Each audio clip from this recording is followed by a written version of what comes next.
শান্তি।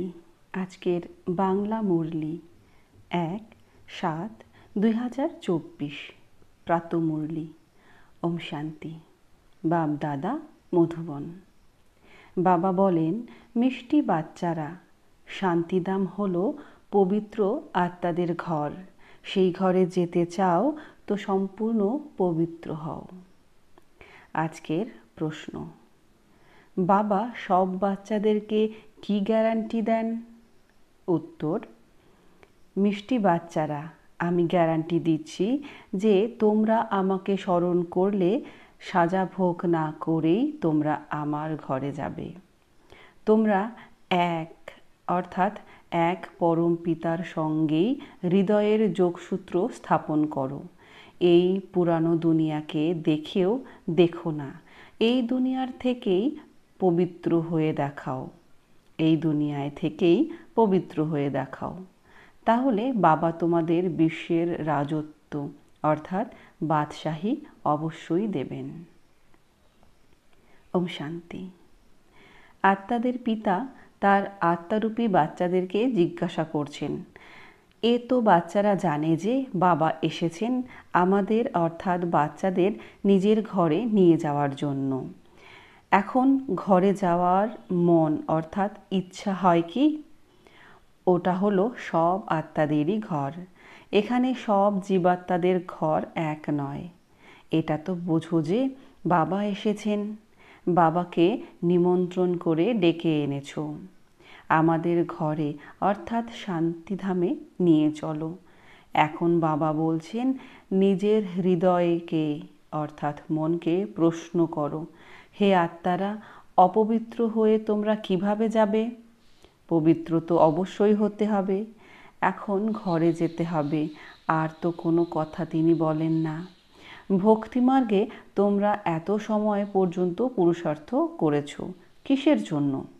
মুক্তির জন্য। তাই বাবা এখন জিজ্ঞাসা করছেন যে ঘরে যাওয়ার জন্য কোনো বিচার বিবেচনা করছো কি? বাচ্চারা বলে, বাবা, এর জন্যই তো এত ভক্তি করেছি। তোমরা এ কথাও জানো যে যত জীবাত্মা রয়েছে সকলকেই নিয়ে যেতে হবে, কিন্তু পবিত্র হয়ে ঘরে যেতে হবে। আর পুনরায় পবিত্র আত্মারাই সর্বপ্রথমে আসে। অপবিত্র আত্মারা তো ঘরে থাকতে পারে না। এখন যে সকল কোটি কোটি আত্মারা রয়েছে সকলকে ঘরে অবশ্যই যেতে হবে। ওই ঘরকে শান্তিধাম বা বানপ্রস্থ বলা হয়। আমাদের অর্থাৎ আত্মাদের পবিত্র হয়ে পবিত্র শান্তিধামে যেতে হবে। ব্যাস, কত সহজ কথা। ওটা হলো আত্মাদের পবিত্র শান্তিধাম। ওটা হলো জীবাত্মাদের পবিত্র সুখধাম। আর এটা হলো জীবাত্মাদের পতিত অর্থাৎ অপবিত্র দুঃখধাম। এতে মুষড়ে পড়ার মতো কোনো কথাই নেই। শান্তিধাম অর্থাৎ যেখানে সব পবিত্র আত্মারা বসবাস করে। ওটা হলো আত্মাদের পবিত্র দুনিয়া, ভাইসলেস অর্থাৎ নির্বিকারী, ইনকর্পোরিয়াল অর্থাৎ নিরাকারী দুনিয়া। এই পুরানো দুনিয়া হলো সব জীবাত্মাদের, সকলেই অপবিত্র। এখন বাবা এসেছেন আত্মাদেরকে পবিত্র বানিয়ে পবিত্র শান্তিধামে নিয়ে যেতে। আর যারা রাজযোগ শেখে তারাই পুনরায় পবিত্র সুখধামে আসবে। এ তো অতি সহজ। এর মধ্যে আর কোনো বিচার বিবেচনা করতে হবে না। বুদ্ধির দ্বারা বুঝতে হবে আমাদের অর্থাৎ আত্মাদের পিতা এসেছেন আমাদের পবিত্র শান্তিধামে নিয়ে যেতে। ওখানে যাওয়ার পথ যা আমরা ভুলে গিয়েছিলাম তা এখন বাবা বলে দিয়েছেন। প্রতিকল্পে এইভাবে এসে বলি, হে বৎসগণ, শিব বাবাকে অর্থাৎ আমাকে স্মরণ করো। সকলের সদ্গতিদাতাই হলেন এক সদ্গুরু। তিনি এসে বাচ্চাদেরকে পয়গাম বা শ্রীমত দেন যে, বাচ্চারা, এখন তোমাদের কি করতে হবে? আধা কল্প তোমরা অনেক ভক্তি করেছ, দুঃখ পেয়েছ, খরচ করতে করতে কাঙাল হয়ে গেছো। আত্মাও শতপ্রধান থেকে তমপ্রধান হয়ে গেছে। ব্যাস, এই সামান্য কথাটাই বোঝার। এখন ঘরে যেতে হবে। এখন ঘরে যেতে হবে নাকি হবে না? হ্যাঁ বাবা, অবশ্যই যেতে হবে। ওটা হলো আমাদের সুইট সাইলেন্স হোম। এও সঠিকভাবে বোঝো যে এখন আমরা পতিত, তাই যেতে পারবো না। বাবা এখন বলেন, আমাকে স্মরণ করো, তাহলে তোমাদের পাপ দূর হয়ে যাবে। প্রতিকল্পে আমি এই পয়গামি অর্থাৎ সংবাদই দিয়ে থাকি। নিজেকে আত্মা মনে করো। এই দেহ তো বিনাশ হয়ে যাবে। এছাড়া আত্মাদের তো ঘরে ফিরে যেতে হবে। ওটাকে বলা হয় নিরাকারী দুনিয়া। সব নিরাকারী আত্মারাই ওখানে থাকে। ওই ঘর হলো আত্মাদের। নিরাকার বাবাও ওখানে থাকেন। বাবা আসেন সকলের শেষে, কারণ পুনরায় সকলকে ফিরিয়ে নিয়ে যেতে হবে। তখন একজন পতিত আত্মাও এখানে আর থাকবে না। এতে মুষড়ে পড়া বা কষ্টের কোনো ব্যাপার নেই। গাওয়াও হয়, পতিত পাবন এসে আমাদের পবিত্র বানিয়ে সঙ্গে করে নিয়ে চলো। তিনি তো সকলেরই পিতা, তাই না? পুনরায় যখন আমরা নতুন দুনিয়ায় নিজের নিজের পার্ট প্লে করতে আসি, তখন জনসংখ্যা অতি অল্প থাকে। বাকি এত কোটি আত্মারা তখন কোথায় গিয়ে থাকে? এও জানো, সত্যযুগে জীবাত্মারা স্বল্প মাত্রায় ছিল, ছোট বৃক্ষ ছিল, যা পরে বৃদ্ধি পেয়েছে। বৃক্ষে অনেক ভিন্ন ভিন্ন ধর্ম রয়েছে। একেই কল্পবৃক্ষ বলা হয়। কিছুই যদি না বোঝো তবে জিজ্ঞাসা করতে পারো। কেউ বলে, বাবা কল্পের আয়ু 5000 বছর, তা আমরা কি করে মানব? আরে বাবা তো সত্যই শোনায়, চক্রের হিসেবও বলেছেন। এই কল্পের সঙ্গমেই বাবা এসে দৈবী রাজধানী স্থাপন করেন, যা এখন নেই। সত্যযুগে পুনরায় এক রাজধানী হবে। এই সময় তিনি তোমাদের রচয়িতা আর রচনার জ্ঞান শোনান। বাবা বলেন, আমি প্রতিকল্পে কল্পের সঙ্গম যুগে আসি, নতুন দুনিয়া স্থাপন করি। পুরানো দুনিয়া সমাপ্ত হয়ে যাবে। ড্রামার প্ল্যান অনুযায়ী নতুন থেকে পুরানো, পুরানো থেকেই নতুন তৈরি হয়। এই সম্পূর্ণ 4টি ভাগ রয়েছে, যাকে স্বস্তিকাও বলা হয়। কিন্তু মানুষ বোঝে না কিছুই। ভক্তিমার্গে তো যেন পুতুল খেলা খেলতে থাকে। সেখানে অনেক চিত্র রয়েছে। দীপমালায় অর্থাৎ দীপাবলি বিশেষ দোকান খোলে, তাতে প্রচুর চিত্রও থাকে। তোমরা এখন বুঝে গেছো যে এক হলেন শিব বাবা আর আমরা হলাম তার সন্তান। এরপর এখানে এসো। প্রথমে লক্ষ্মীনারায়ণের রাজত্ব, তারপর রাম সীতার রাজ্য, পরে আবার অন্যান্য ধর্ম আসে। বাচ্চারা, যার সঙ্গে তোমাদের কোনো সম্পর্ক নেই, ওই সব ধর্ম নিজের নিজের সময়ে আসে। পুনরায় সকলকে ফিরে যেতে হয়। বাচ্চারা, তোমাদেরকেও ঘরে ফিরে যেতে হবে। সমগ্র এই দুনিয়া বিনাশপ্রাপ্ত হবে। এখন এর মধ্যে কি আর থাকা? এই দুনিয়ায় এখন মনই বসে না। মন দিতে হবে সেই এক প্রিয়তমকে, অর্থাৎ মাসুককে। তিনি বলেন, একমাত্র আমার সঙ্গেই হৃদয়ের যোগসূত্র স্থাপন করো, তবেই তোমরা পবিত্র হবে। এখন অনেক সময় পেরিয়ে গেছে, আর অল্প রয়েছে। সময় অতিবাহিত হয়ে যাচ্ছে। যদি যোগে না থেকে থাকো, তবে অন্তিম সময়ে অনেক অনুতাপ করতে হবে, শান্তি ভোগ করতে হবে, শাস্তি ভোগ করতে হবে, পথভ্রষ্টও হয়ে যাবে। এও তোমরা এখনই জানতে পেরেছো যে কত সময় হয়েছে আমরা আমাদের ঘর ছেড়েছি। ঘরে ফিরে যাওয়ার জন্যই তো মাথা চাপড়াও, তাই না? বাবাকেও ঘরেই পাওয়া যাবে। সত্যযুগে তো পাবে না। মুক্তিধামে যাওয়ার জন্য মানুষ কত পরিশ্রম করে। একে বলা হয় ভক্তিমার্গ। ড্রামা অনুসারে এখন ভক্তিমার্গ সমাপ্ত হয়ে যাবে। এখন আমি তোমাদের ঘরে নিয়ে যেতে এসেছি। অবশ্যই নিয়ে যাব। যে যত পবিত্র হবে তত উচ্চ পদ প্রাপ্ত করবে। এতে মুষড়ে পড়ার মতো কোনো কথাই নেই। বাবা বলেন, বাচ্চারা, তোমরা আমাকে স্মরণ করো। আমি গ্যারান্টি করছি যে তোমরা কোনো শাস্তি ভোগ না করেই ঘরে ফিরে যাবে। স্মরণের দ্বারাই তোমাদের বিকর্ম বিনাশ হবে। যদি স্মরণ না করো তবে সাজা ভোগ করতে হবে, পথভ্রষ্ট হয়ে যাবে।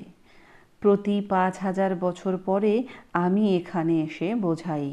আমি অনেকবার এসেছি তোমাদের ফিরিয়ে নিয়ে যেতে। বাচ্চারা, তোমরাই জয় পরাজয়ের পার্ট প্লে করো। পুনরায় আমি আসি নিয়ে যেতে। এ হলো পতিত দুনিয়া। তাই গায়নও করে যে, পতিত পাবন এসো, আমরা বিকারী অপবিত্র, এসে নির্বিকারী পবিত্র করো। এ হলো বিকারী দুনিয়া। বাচ্চারা, এখন তোমাদের সম্পূর্ণ নির্বিকারী হতে হবে।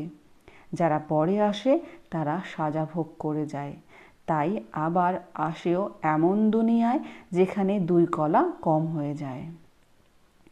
তাকে সম্পূর্ণ পবিত্র বলা যাবে না, তাই এখন পুরুষার্থ সম্পূর্ণ করা উচিত। এমন যেন না হয় যে পথ কমে যায়। যদিও রাবণ রাজ্য নয়, কিন্তু পথ তো নম্বরের ক্রমানুসারেই প্রাপ্ত হয়, তাই না? আত্মায় খাত পড়লে তখন আবার তার শরীরও এমনই পাওয়া যাবে। আত্মা গোল্ডেন এজেড অর্থাৎ স্বর্ণযুগীয় থেকে সিলভার এজেড অর্থাৎ রৌপ্যযুগীয় হয়ে পড়ে। রৌপ্যের খাত আত্মায় পড়ে, পুনরায় দিনে দিনে অনেক বেশি খাত পড়ে, তা অতি নিম্নমানের পাত্রে পরিণত হয়। বাবা অনেক ভালোভাবে বোঝান। কেউ যদি না বুঝতে পারো তবে হাত তোলো। যারা 84 জন্মের চক্রকে আবর্তন করেছে তাদেরই বোঝাবেন। বাবা বলেন, এনার অর্থাৎ ব্রহ্মার 84 জন্মের শেষ লগ্নে এসে আমি প্রবেশ করি। এনাকেই পুনরায় প্রথম নম্বরে যেতে হবে, যিনি অনেক জন্মের শেষে পতিত হয়ে গেছেন। আমি পতিত পাবন। ওনার শরীরে আসি, ওনাকে পবিত্র করি। কত পরিষ্কার করে বোঝাই। বাবা বলেন, আমাকে স্মরণ করো, তবেই তোমাদের পাপ ভস্মীভূত হবে। গীতার জ্ঞান তো তোমরা অনেক শুনেছ আর শুনিয়েছ, কিন্তু তাতেও তোমরা সদ্গতি পাওনি। অনেক সন্ন্যাসী তোমাদের মিষ্টি মধুর বচনে শাস্ত্র শুনিয়েছে, যে বচন শুনে বড় বড় অর্থাৎ গণ্যমান্য ব্যক্তিরা একত্রিত হয়। এ তো হলো কান রস, তাই না? ভক্তিমার্গ হলোই কান রসের, আর আত্মাকে তো এখানে বাবাকে স্মরণ করতে হয়। ভক্তিমার্গ এখন সম্পূর্ণ হয়ে গেছে। বাবা বলেন, বাচ্চারা, আমি তোমাদেরকে জ্ঞান প্রদান করতে এসেছি, যা কেউ জানে না। আমি জ্ঞানের সাগর। জ্ঞান বলা হয় নলেজকে। তোমরা সব কিছুই পড়াও, 84 চক্রকেও বোঝাও। তোমাদের কাছে সব জ্ঞানই রয়েছে।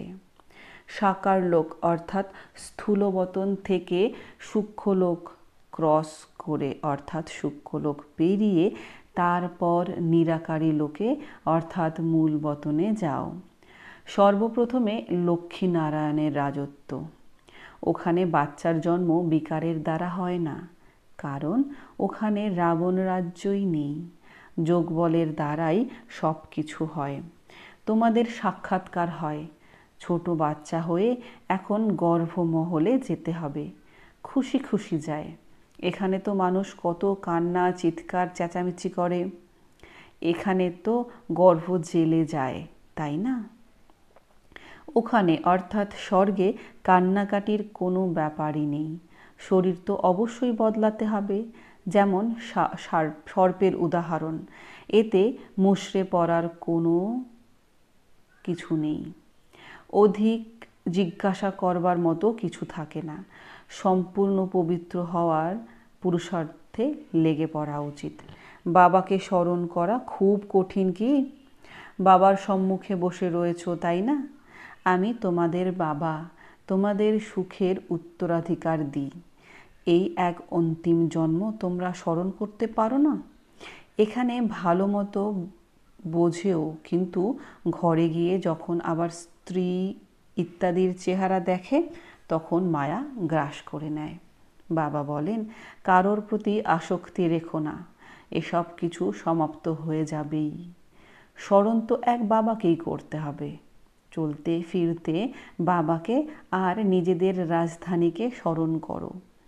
দৈবী গুণও ধারণ করো।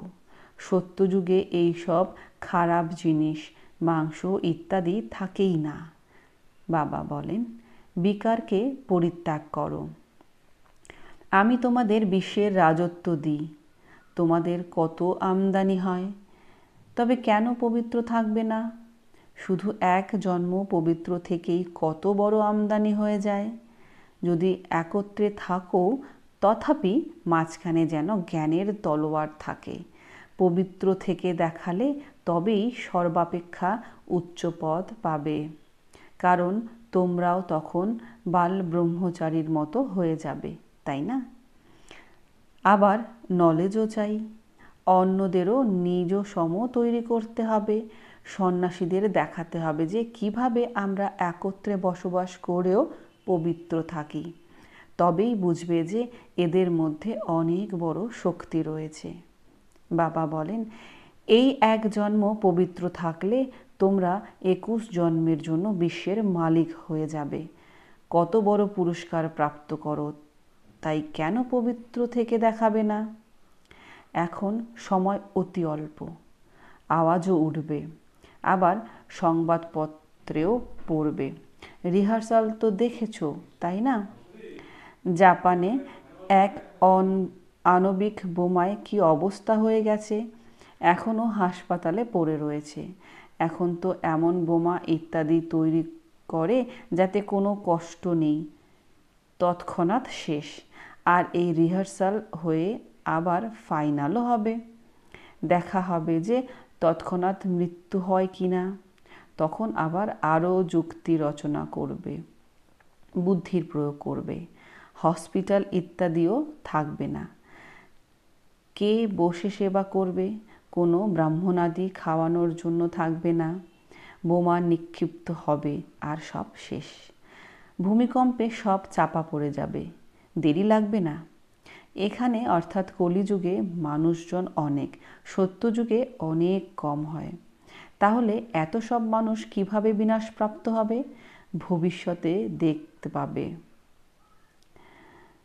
ওখানে তো শুরুতে জনসংখ্যা 9 লক্ষ হবে। ফকিরও অর্থাৎ সন্ন্যাসীও তোমরা, আবার সাহেবও অর্থাৎ পরমাত্মা তোমাদের প্রিয়। এখন সব কিছু ছেড়ে নিজেকে আত্মা নিশ্চয় করেছ, এমন ফকিররাই বাবার প্রতি প্রিয় হয়। সত্যযুগের বৃক্ষ অনেক ছোট হবে। কথা তো বাবা অনেক বোঝান। সকল অ্যাক্টররাই হলো অবিনাশী আত্মা, যারা তাদের নিজের পার্ট প্লে করতে আসে। প্রতিকল্পে তোমরাই এসে স্টুডেন্ট হয়ে পড়াশুনো করো। জানো যে বাবা তোমাদের পবিত্র বানিয়ে সঙ্গে করে নিয়ে যাবেন। ড্রামা অনুসারে অবশ্যই বাবা সকলকে ঘরে ফিরিয়ে নিয়ে যেতে বাধ্য। সেই কারণেই নাম হলো পাণ্ডব সেনা। তোমরা পাণ্ডবরা কি করছো? তোমরা বাবার কাছ থেকে রাজ্যভাগ্য নিচ্ছ, অবিকল পূর্বকল্পের মতো, পুরুষার্থের নম্বরের ক্রমানুসারে।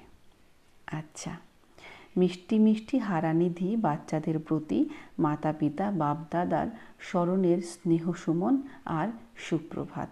আত্মাদের পিতা তার আত্মারূপী বাচ্চাদেরকে জানাচ্ছেন নমস্কার। আত্মারূপী বাচ্চারা তার আত্মারূপী মাতা পিতা বাপদাদাকে জানাচ্ছেন স্মরণের প্রেম সুমন, সুপ্রভাত আর নমস্কার। ধন্যবাদ বাবা, ধন্যবাদ। আজকের মুরলির ধারণার জন্যে মুখ্য সার। নম্বর 1, বাবার প্রিয় হতে হলে সম্পূর্ণ ফকির হতে হবে। দেহকে ভুলে নিজেকে আত্মা মনে করার অর্থই হলো ফকির হয়ে যাওয়া। বাবার কাছ থেকে অনেক বড় প্রাইজ নেওয়ার জন্য সম্পূর্ণ পবিত্র হয়ে দেখাতে হবে। নম্বর 2, ঘরে ফিরে যেতে হবে, তাই পুরানো দুনিয়ার দিকে মন দিও না। এক প্রেমিকের সঙ্গেই হৃদয়ের যোগসূত্র স্থাপন করো। বাবা এবং রাজধানীকে স্মরণ করো। আজকের বাপ-দাদার মিষ্টি মধুর বরদান। ব্রাহ্মণ জীবনে সদা চিয়ারফুল আর কেয়ারফুল মুডে থাকা কম্বাইন্ড রূপধারী ভব। বিস্তার। যদি কোনো পরিস্থিতিতে প্রসন্নতার মুড পরিবর্তন হয় তাহলে সেটাকে সদা প্রসন্নতা বলা যাবে না। ব্রাহ্মণ জীবনে সদা চিয়ারফুল আর কেয়ারফুল মুড থাকবে, মুড পরিবর্তন করবে না। যদি মুড পরিবর্তন হয় তখন বলে আমি একটু একান্তে থাকতে চাই, আজ আমার মুড এই রকম। মুড তখন পরিবর্তন হয় যখন একলা থাকো। সদা কম্বাইন্ড রূপে থাকো, তাহলে মুড পরিবর্তন হবে না। আজকের স্লোগান। কোনো উৎসব পালন করা অর্থাৎ স্মরণ আর সেবার